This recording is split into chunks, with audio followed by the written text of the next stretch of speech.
Everybody, TC Bradley, host of God Made Millionaire TV, the hottest show on television. And I've been waiting all week for you, yes you, to stop on by and watch our show. And what a show we have lined up for you today. Best-selling author Chris Cebollero is back again for season 2. Chris is in demand as a mentor, a coach, and a keynote speaker. He's an expert on leadership and helping organizations overcome the challenges that they face. If you saw Chris last season on our show, you know he shook the nations with his inspiring leadership message. He's waiting for us on set. So, without any further ado, let's crack open that God Made Millionaire bank vault and let's activate some God-given dreams.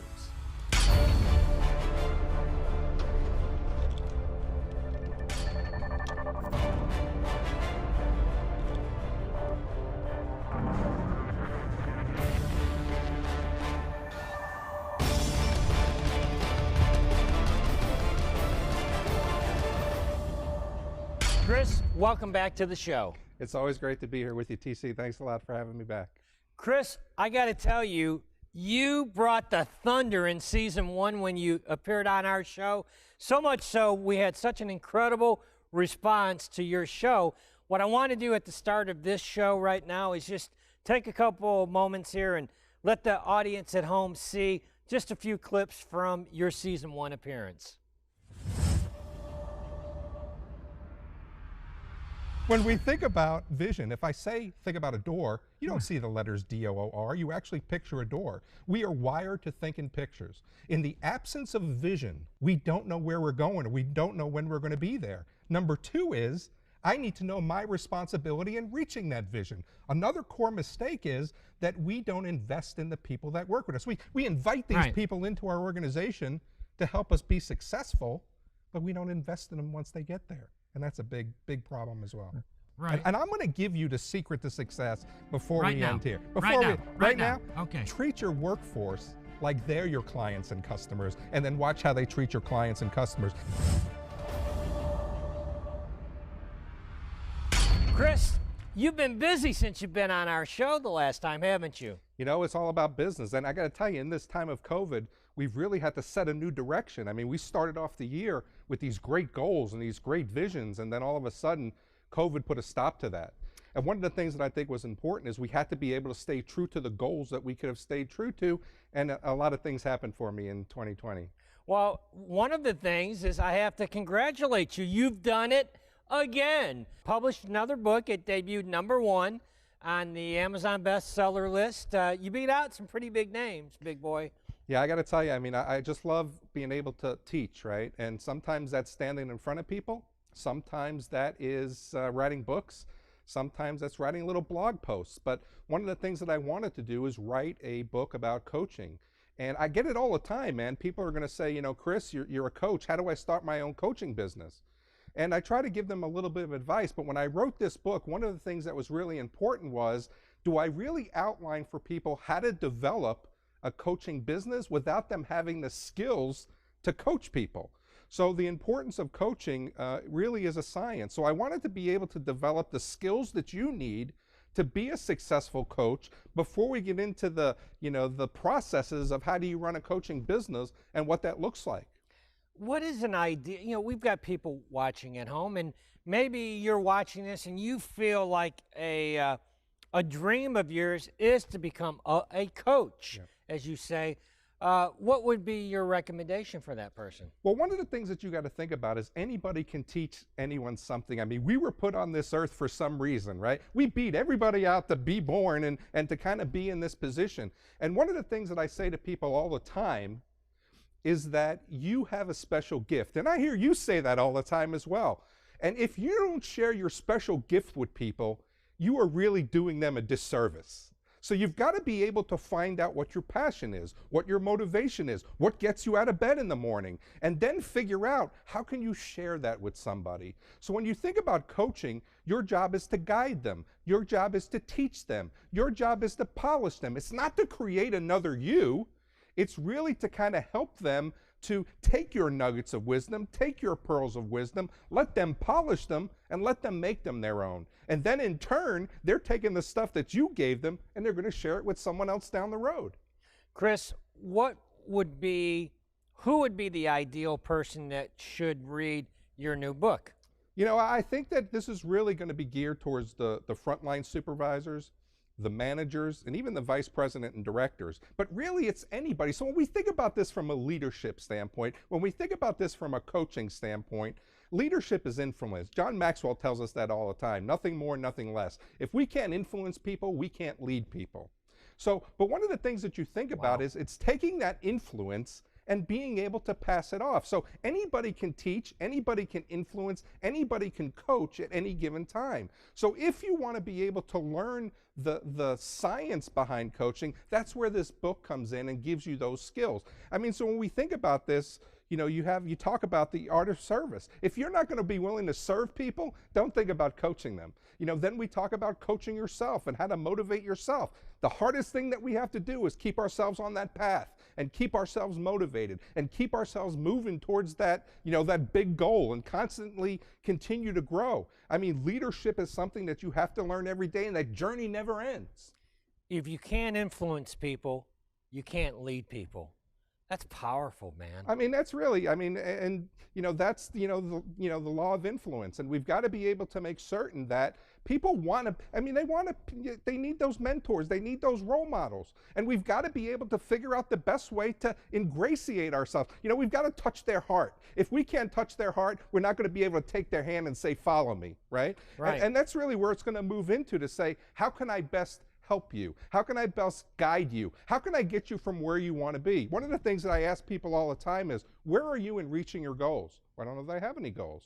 Well, where do you see yourself in the next 3 years? You know, if you don't start setting plans, you got a vision to reach the, vision that you want to attain. I want to be the best show on cable TV, which you probably already are, TC. So cheers for that, right? But I want the best show. So what are the goals to make that happen? Get your own church, Chris. Get your own church. So, but one of the things is we got to be able to have that vision. You know, I got visions that I want to do. You know, I want to be, I'm a paramedic, so I want to be recognized in my career field for that transformation in this space. You know, I want to be able to be recognized as an international leadership specialist. And because they're my goals, I do want to find a cure for baldness. Because if I can do it, I want to work that out, right? But when we think about this from the growth standpoint, we look to people, we role model after people, we want to go ahead and be like other people. And this is where coaching comes in. Chris, I want to honor you, take a moment and honor you for your service to the community. As a paramedic, it has opened the eyes of our country to the reality of the heroes, young sung heroes of our communities, the EMS personnel. If you'd give a shout out, if you wouldn't, look into the camera, give a shout out to your brothers and sisters. Yeah, I got to tell you, I mean, I am proud to be a paramedic. And during this time of COVID, it has really been challenging for you. And a lot of people don't know what you're having to go through. I mean, you're sleeping in your cars so you don't bring this disease home to your family. You know, you're staying away from them. You're missing your families. You're having to deal with this disease every day. And you inspire me to be a better person, to be a paramedic. I want to send my hat off to you and say, there's no better job in the world to be in EMS, and I want to thank you for your service. Well, we thank you for your service as well. It's a selfless service, and we thank you for it. Let's talk about leadership. You've mentioned this during the COVID. You've mentioned it. Well, we haven't really parked the car and deep dove on this topic. But let's talk about leadership during this pandemic. What's some of the biggest challenges that you've seen from a leadership standpoint dealing with this COVID and the pandemic? Yeah, one of the biggest challenges is that we moved into the virtual world. And how do you keep people inspired? How do you keep people motivated? But more importantly, how do you keep yourself motivated? You know, there are people who are setting goals now, and they're trying to figure out how to make those goals happen. And people will always say, I'm just not self-motivated. It's not that you're not self-motivated. It's that you haven't put this into a habit to make this happen. Let me explain that. So what's going on now is that you want to lose weight. You want to quit smoking, right? But where does that fit? Where does losing weight fit into your daily routine? We get up in the morning, we go into the shower, we drive the same body part every day. We eat our breakfast, we get in the car, we drive the same route every day. You go to lunch the same time, you come home and you do it all over again. Where does losing weight fit in your day? There's a great quote that says, to get something you've never gotten, you've got to do something you've never done. And if you need to put a new habit somewhere, you've got to give something up. You know, what you're trying to find, your next big thing, isn't in the same everyday habits, because if it was, you would have found it already. So you've got to do something different to make this habit strong. But really, it moves into desire. It's the fire, right? So it makes, I want to lose weight. That's not, where's the desire for that? You've got to be able to have this burn bright. TC, I'm sure that you've been in a position, as well as a lot of people out there, that there's something you really wanted to do. There's something you really wanted to attain, and nobody got in your way. You would have steamrolled over anybody who would have gotten in your way and, you know, stopped you from reaching that goal. That was desire. That was that burning in your stomach that made it that I'm going to do it. Well, we don't do that with every goal. You know, I want to lose weight. I want to lose 10 pounds. Well, where does that fit? Where does that fit into our day? And then where's that burning desire to make that happen? So it's not about not being motivated. It has to be with that really burning desire to make that possible.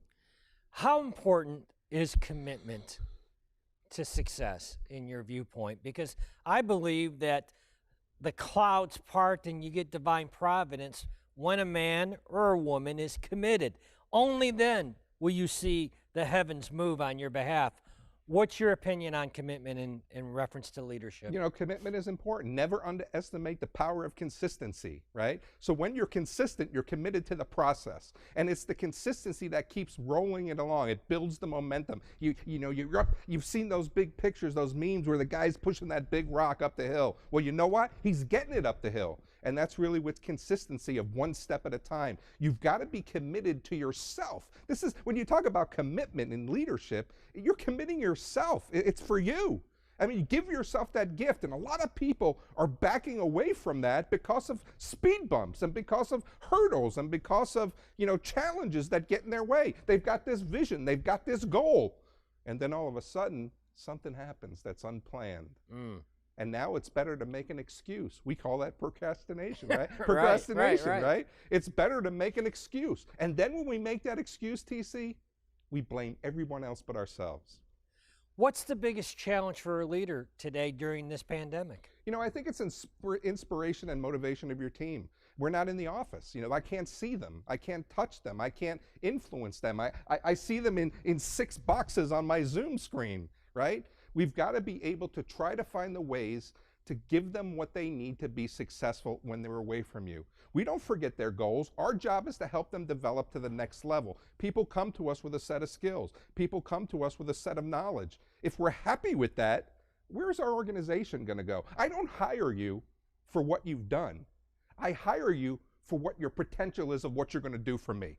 Great segue into companies that you're working for right now that have called you in for your help in your leadership. Can you talk a little bit about that? Yeah, I mean, I've got a lot of people that really are trying to develop into the best that they can. You know, I work with an organization right now who is a delivery service for a top online company. Right. We can't name them, but a top online company. You see their vans all over the city. Right. Those vans aren't owned by that company. They're independently owned. So the company that I'm working with has a leadership team that's a little bit younger.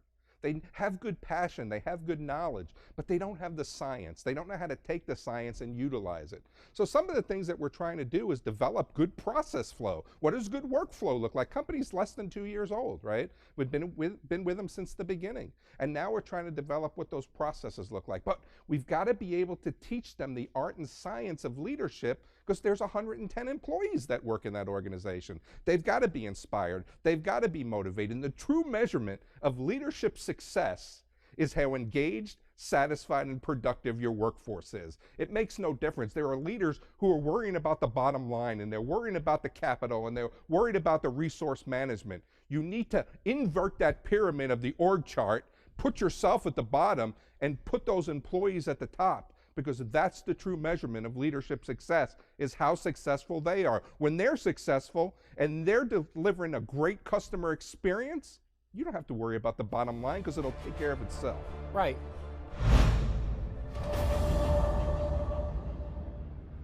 Inside the heart of each and every one of us lies a dream, a purpose we were put here on this planet to fulfill, a God-given mission.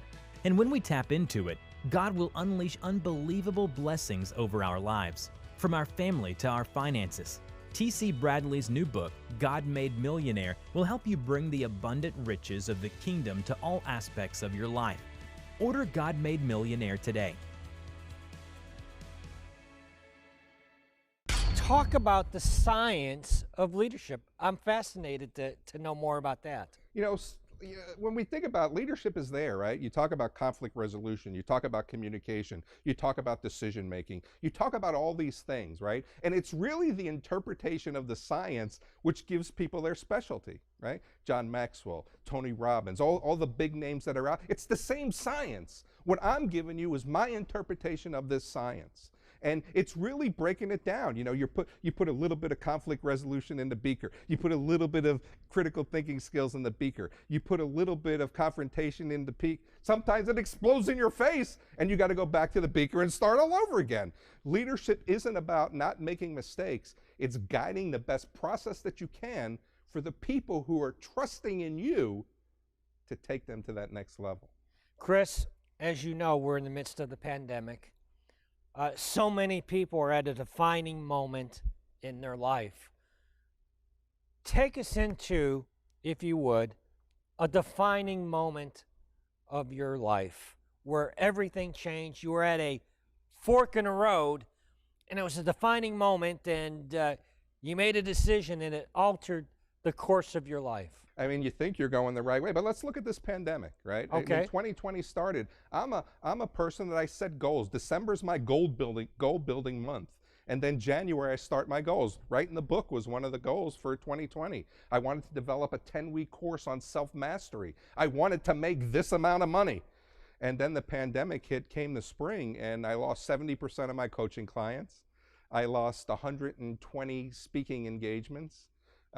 And it was really a time. I need an adult beverage now at this point because it's making me nervous, right? Right. But one of the things that I wanted to be able to do was stay true to the vision of what I was trying to accomplish. I want to be recognized as an international leadership specialist. I want to be able to be a great motivational speaker. So I needed to stay true to my other goals, which was the book, which was the classes, you know, going into the virtual space.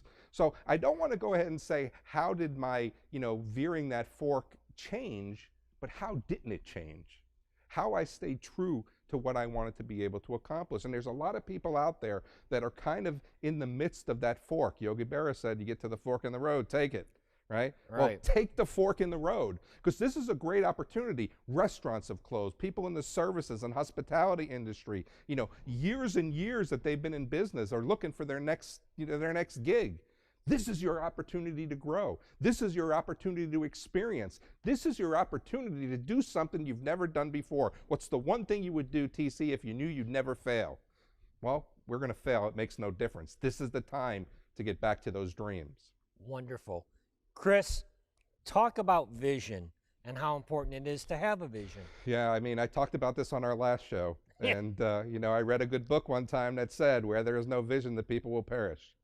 In the absence of a vision, you have no idea where you're going. And then days turns into weeks. Weeks turns into months. Months turns into a year. All of a sudden, life is living you and you're not living life.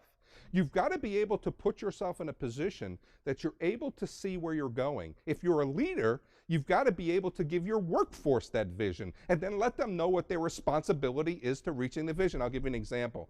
In my last operational role as an EMS chief, I was in charge of an ambulance company, and this ambulance company was in North St. Louis County. They were actually the one that was in the middle of the Ferguson crisis in 2014. And when I got there, I said, what's the vision of this place, of this organization? They said, to relocate the sick and injured. I'm like, well, that's an interesting vision, but let's go ahead and develop a vision. So I got the workforce to the table, and I got the leaders to the table, and I said, let's build a vision statement.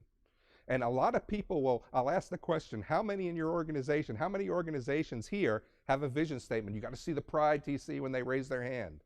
And then the next question chills them when I say, who can come up here and recite it for me? It's just a page in their strategic goal book, right? But we wanted to be able to develop a vision that was really going to set us apart. So with a lot of fluffy words, it was to deliver the highest quality of patient care and clinical excellence, be leaders in our community and role models for our career field. And I told them, if you follow me, One day we will compete and win the EMS Service of the Year nationally. 2014, we were those winners. Wow. That's what vision, that's the power of vision. Because I gave them something to see and to reach for, and they got it. 2 questions. Who do you ideally work with as far as a company is concerned, or even a coaching client? Yeah. I mean, really, I have an array. I have the frontline supervisor who wants to be able to engage their workforce, individuals who want to go from this position to that next position. And then I work with companies less than $1 million, and I've worked with companies as much as $500 million a year. And really, when we talk about this, it could be individual, group, and executive coaching. You know, for you personally, how do you get to your next level? We don't give ourselves that gift. We don't give ourselves that opportunity. This is something that you have to do. If you don't grow as a leader, you don't grow your organization to come behind you. Again, we hire these people in, we sit them in the corner, and we say, you know, if you have a problem, raise your hand. No. We've got to be able to grow ourselves to the next level, so I get to grow the people who are coming or who trust me to that next level. I mean, this is a whole big process. When you start leading people, it's all about, you know, them trusting in you. You're coaching them, you're guiding them, you're their role model, you're their mentor. You've got to show them you care. So for me, anybody who wants to move from point A to point B, organizations, you want to be able to help grow your leaders so they take care of your most precious resource. The only resource in an organization that will gain in value, everything else will depreciate: computers, vehicles, equipment. But your workforce is the only thing that will increase in value. And when you increase their value, they do a better job for you. They're loyal, they're engaged, they're satisfied, they're productive, and they're happy. Right. Who's been the biggest influence in your life? Well, you've been a pretty big influence for me, right? I mean, we're here, we're friends. Right. We kind of talk all the time. But your mentorship and your guidance has been inspirational, you know? John Maxwell is another one who's my friend and mentor that has really, you think you know about leadership, and then you sit in front of John Maxwell and you realize just how much about leadership you don't know. My older brother, 13 years older than me, he's great inspiration for me. He has kind of that street sense to him, right? Right. You know, kind of like that common sense that people doesn't have, and he's kind of given me that polish. And then my younger brother as well has gone through a lot of stuff. So family is something that's very, very important, and they inspire me in different ways. You know, we tend to hire people who are like us, right? And that's the wrong thing to do. We need to be able to hire people that polish our weakness. And when people inspire us, and we're, you know, we're mentored by them, we've got to find mentors that are different than where we're going, right? So again, my brother with the street smarts. I mean, what's his name? Chip. He doesn't have college, right? I mean, right. He's street, you know, he's streetwise. And but man, he's got such a great view on life, you know, and just a different perspective. You know, and but you got to find the people, even those mentors that you may not think. Find somebody outside your career field. Find somebody outside your organization. You don't have to teach you about work, but they could teach you about life. They could teach you about leadership. They could teach you about being a better person. And that's what mentorship is about as well. It's not just professionally, but how do I live my life personally? I mean, from your standpoint, you have your faith, right? You've got your health. You know, and those are the things that are mesmerized. I watch, you know, I get on the social media and I watch your interaction with the grandkids, and those are like, man, I want to be a grandpa like that, right? Right? I've got grandkids too. How do I inspire those grandkids like you do? So we've got to be able to find the positive in people and let them add value to you and how you want to be, you know, how you want to emulate them. Chris, we're almost out of time for this show. I'd love to have you back again if you promise me to do that, please. Of course. Yep, happy to do that. But Chris, before we go, it would be remiss of my part if I didn't give you an opportunity. So many people are going through this pandemic. They need leadership. They need a word of inspiration, of hope. I want to give you an opportunity to speak into the camera and to speak to over 200 nations a message of hope and inspiration. Yeah, I mean, what a great honor that is. But ladies and gentlemen out there, this is a crazy time, right? This is a tough time. And where do I go next? Or what does the future look like? This is about your opportunity. And you've got to be able to create that opportunity. You know, they say that opportunity only knocks once. What I say is forget about waiting for it to knock. build a door and go through it yourself. Opportunity creates success. Success creates money. Money creates wealth. What's the one thing that you always wanted to do if you knew you weren't going to fail? You know what? You're going to fail anyway. Experience comes from mistakes. Mistakes come from lack of experience. This is your opportunity to create your next opportunity for that success. Don't stop it from happening. Don't be afraid of it. Get outside that comfort zone. Go ahead and fall down. Go ahead and get up and start over again. There's speed bumps. There are hurdles. There are challenges that are going to get in your way, but growth happens because of the journey, not in reaching the goal. Chris, you got me all fired up, man. I'm ready to go off set and tackle something, but we're out of time. You promised me you're going to come back and see me again. I'll come back. Chris Cebollero, thank you so much. Thank you, TC. Hey, JL, can you believe we're at the end of another show? We are here, brother. We are here. You know, what I want to talk about in these closing moments is the value of commitment. I believe, JL, that the heavens and the earth will move for a man or a woman that is committed. And I'm talking about truly committed to their God-given dream. That's right. You know, TC, when I was growing up, I always heard this phrase, don't talk about it, just be about it. Don't talk about it, just be about it. If God has given you a dream, if God has given you an ability to go after your goals, you don't just talk about it, you be about it and commit to your goals. Commitment is the launching pad of miracles, wouldn't you agree? Absolutely. I think that unless you're committed, every excuse and that little fat man up on your shoulder can talk you out of it. Shut up there, fat man. Can talk you out of your God-given dream if you're not committed. Right, absolutely, TC. I mean, it's so easy to come up with excuses. I don't have the time, I don't have the money, I don't have the skills, I'm not in a good space. But at the end of the day, the reality is the right time is always now. The right time is always now. And when you're being committed, you really have to be committed to being committed. Get your own church. That's JL. what it's all about. That's what's up, man. That's what's up. And speaking about what's up, I'm looking over at Big Mike. We're just about out of time. So you know what that means at home. It's time to break out your shades. It's time to do the prosperity dance. Oh, look at you. Look at you mean mugging the camera. You ready? All right, I'm ready. I'm ready. Big Mike, hit my music.